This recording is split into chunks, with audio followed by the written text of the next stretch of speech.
Something that just came out today while we're recording this is Kyrie Sane is apparently done with WWE, at least in the U.S. Okay. WWE is writing her out of the company, and she is heading back to Japan to be with her husband. Good. She is scheduled to be on Raw for at least the next couple of weeks. We'll see if that ends up happening. But WWE has known about Kyrie leaving since this past May. There's been talk all year about Kyrie leaving WWE soon. So, yeah, she is apparently done soon.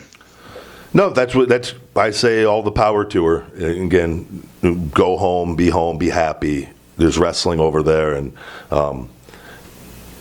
there's more to wrestling. There's more to life than just wrestling in the United States, and health and happiness and love far override any of that. So, very happy for her.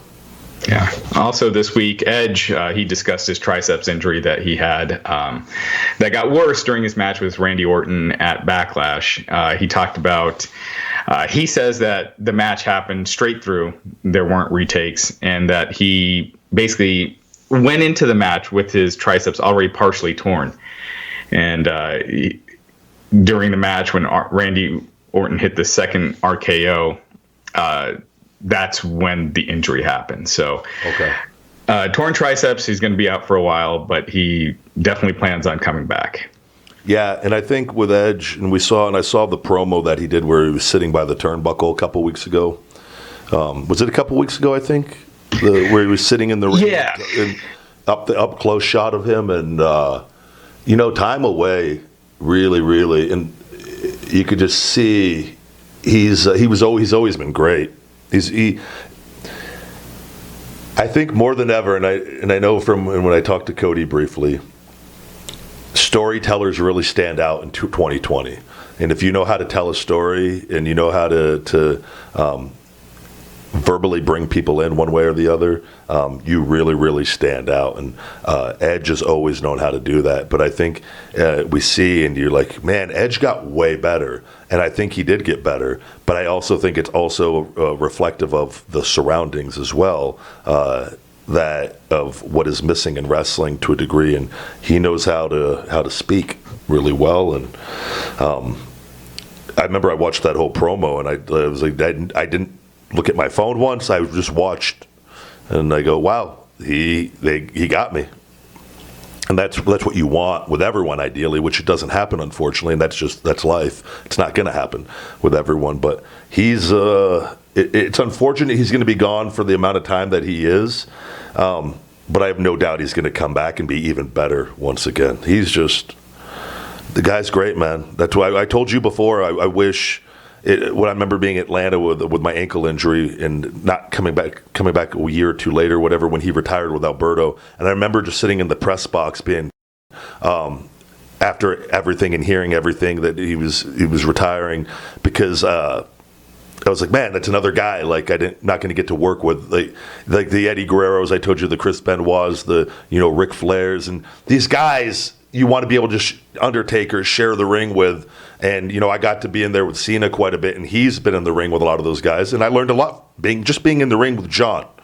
And I've always talked about that. And it's because those little things get picked up and handed down from generation to generation. And he's one of those guys, man. He's just, Christian's another. You hear how I remember putting matches together or talking about things, and like Christian would be there, and I remember him he was like, well, how about this? And he just had an entirely different take on a scenario that never even crossed my brain. And I remember then from then on out, though, that crossed my brain when I would think about things, because I got a little insight into how he thought. That's where you really can pick up stuff. It's not like how do they throw that fucking punch. It's just how their brain works on putting together spots or psychology. Why would you do this? Well, how about this?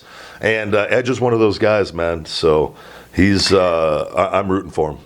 Yeah, and I also think his acting experience over the years, because his promos have been on another level, way better than even before he left. So he's been great. Him and Randy Orton both this year have been like MVPs as far as WWE goes. I agree. Orton too, storyteller, stands out more than ever now, and he's just getting better. Orton, by the time this is all said and done, he's put together quite the resume of a wrestling career. Yeah. And it's like, him and John coming in similar periods. And you look, John is moved on to movies more so. And John worked that top main event spot for how long? And it's a different grind. And even though Randy's in the same conversation with all that, I think if you ask them, I think Randy probably feels that he never got the Cena treatment to the degree John did within the organization. So, like, maybe he's a little more motivated to add on to that legacy for another 10 years sort of thing, so that by the time you look at his career, 25, 30-year career, he's in that conversation with the greatest of all time. So, yeah. The ratings this past week. NXT, depending on how you want to look at it, you could call it a win for both companies. NXT presented the Great American Bash Night 1. AEW presented Fyter Fest. NXT they topped Dynamite for the second week in a row, which is, I think, only the second time that's ever happened in total viewers. NXT did 792,000 viewers, their second best number of the year, just by a small margin. There was another show that did 794,000, topping AEW's Dynamite, which did 748,000 by 6%.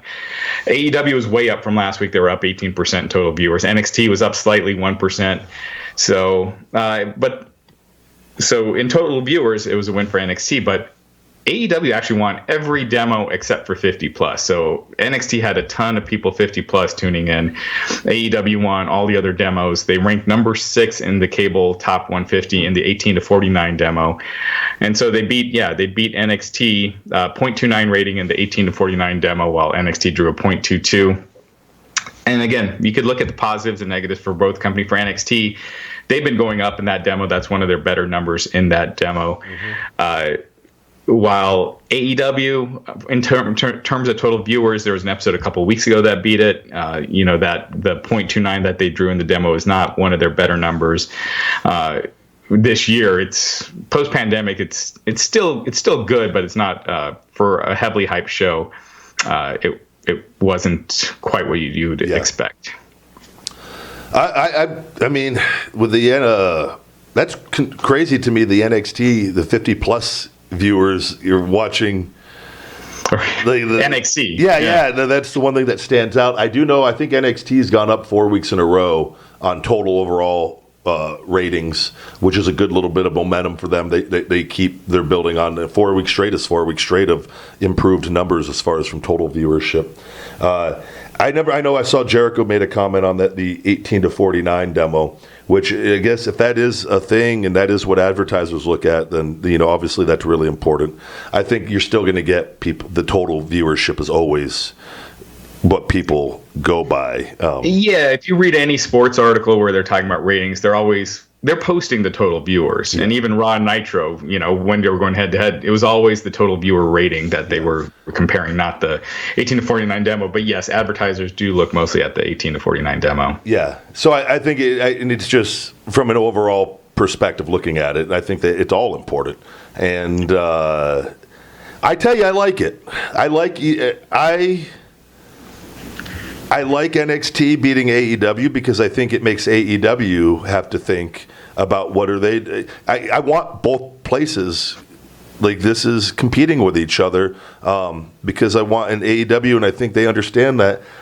And it's more than just wrestling. As important as wrestling is, it's storytelling and coming up with captivating, compelling storylines to get viewers in. And like I talked to you about Jurassic Express, I'm looking at this and I see so much potential with that organization early on, and I think they're gonna continue to learn. And I read marketing books nonstop for my business, so I'm looking at things now even in a different perspective than maybe I even looked at it from years ago. Even though I would say it's similar, but where. I think the AEW has potential to do much better numbers than WWE, not because of the talent so much, but because of the organization on what they will allow with that. And allowing I think they're going to keep creating stars as time goes on, and they just need some more pieces, and they're going to get it. But I like these two. I like the ratings going back and forth from Personally, I like it. Same here. I think it keeps both companies on their toes for sure. Also, Raw had a big drop this past week. It dropped down to 1.735 million viewers. That was tied for their third lowest audience in history. And it started off low, 1.86 million viewers, down to 1.59. We'll just say 1.6 in the final hour. So a big drop after 2 weeks where they're at the 1.9 million range. So yeah, back to doing record lows. It should be pointed out that a lot of there were a lot of regularly scheduled talent that weren't able to be used on Raw because of all the COVID-19 stuff. So they were missing a lot of the regular guys. So you did have the Big Show in a lot of segments, and you could kind of tell he was kind of out of place in some of those. And it just seemed like they had him, filling in. Fucking Big Show. I feel for him more than anyone. He's such a company guy. He was probably just sitting home in Miami, and Vince is, Paul, I need you. Fucking book you in 10 segments. I saw him. And I got to say, Big Show looks fucking great still. Just facially, age-wise, he doesn't look like it looks like he's been relaxed. It looks like he's aged a month in the past 10 years. Yeah. Like he's held together, and he's in better shape now than he was for a long time. That man, I'm telling you, it's not easy being the size of that man. That guy, he's truly a giant. And it's not easy having to work with that regular sized people with that and having to get plugged in and not being in the ring all the time. And man, no, I tip my cap to him. But it's Big Show, man, doesn't need to be wrestling with no fucking crowd. Just my opinion. Yeah. Nobody does, but it's the way it is. Yeah, so there were a lot of people this is not confirmed why they weren't on Raw, but Randy Orton wasn't on Raw. He's clearly one of the top guys right now. Street Profits, who have been on a lot lately, Austin Theory, Liv Morgan, Natalya. So all for varying degrees. We're not on Raw, while you have guys like Roman Reigns, Kevin Owens, and Sami Zayn who are not going to TV right now during the pandemic. Yeah. Owens is probably returning soon, but Reigns and Zayn are out for the time being. And that was too because Jamie Noble came out and he tested positive, correct? Yeah, Jamie Noble, Adam Pearce, they had worked with some of the SmackDown talent. They had worked with Kayla Braxton as well, who said she's had COVID twice. But yeah, AJ Styles and Daniel Bryan, they were doing an interview segment with Renee Young, who came out that she had tested positive. Mojo Rawley and Shorty G, they had been working with Jamie Noble. Some of the other stars, Sheamus, Otis, Tucker, Sonya Deville, Mandy Rose. Mandy Rose was on a boat trip with Natalya and I'm forgetting who else.